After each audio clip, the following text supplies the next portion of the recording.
Mr. President, we exercise our right of reply to one more attempt by the leader of Pakistan to tarnish the image of this August forum by bringing in matters internal to my country and going so far as to spew falsehoods on the world stage.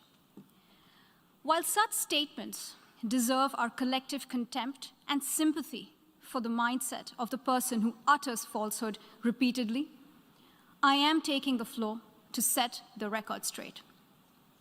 Regrettably, this is not the first time the leader of Pakistan has misused platforms provided by the UN to propagate false and malicious propaganda against my country, and seeking in vain to divert the world's attention from the sad state of his country, where terrorists enjoy free pass while the lives of ordinary people, especially those belonging to the minority communities, are turned upside down.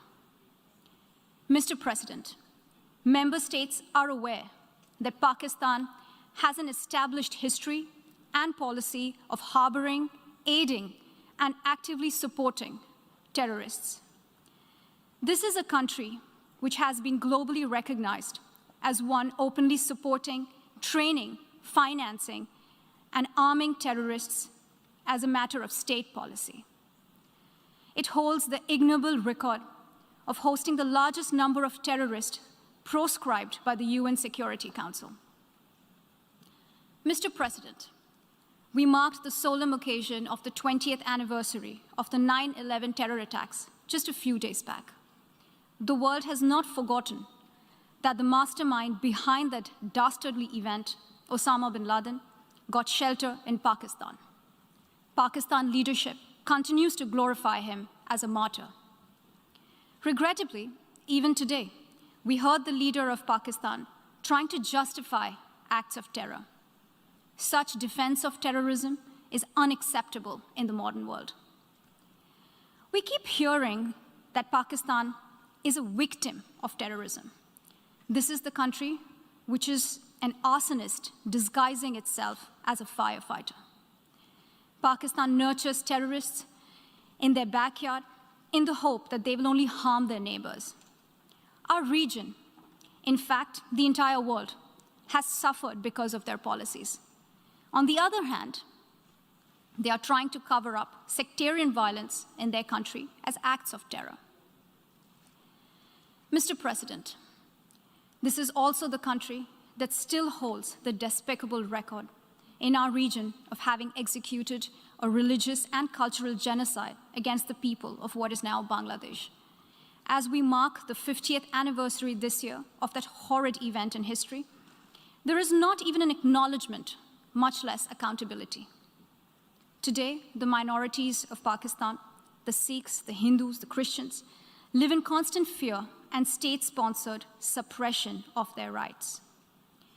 This is a regime where anti-Semitism is normalized by its leadership and even justified. Dissenting voices are muzzled daily, and enforced disappearances and extrajudicial killings are well documented.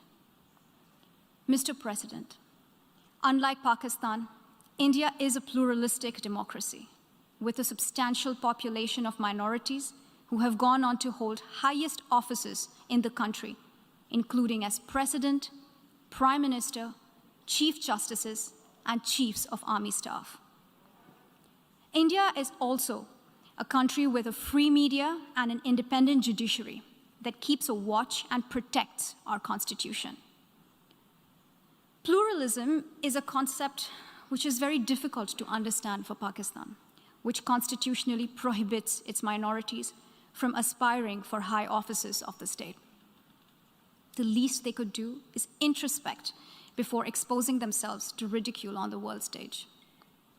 Finally, Mr. President, let me reiterate here that the entire Union territories of Jammu and Kashmir and Ladakh were, are, and will always be an integral and inalienable part of India. This includes the areas that are under the illegal occupation of Pakistan. We call upon Pakistan to immediately vacate all areas under its illegal occupation. Mr. President, Allow me to be categorical about India's position. We desire normal relations with all our neighbors, including Pakistan. However, it is for Pakistan to work sincerely towards creating a conducive atmosphere, including by taking credible, verifiable, and irreversible actions to not allow any territory under its control to be used for cross-border terrorism against India in any manner. I thank you, Mr. President.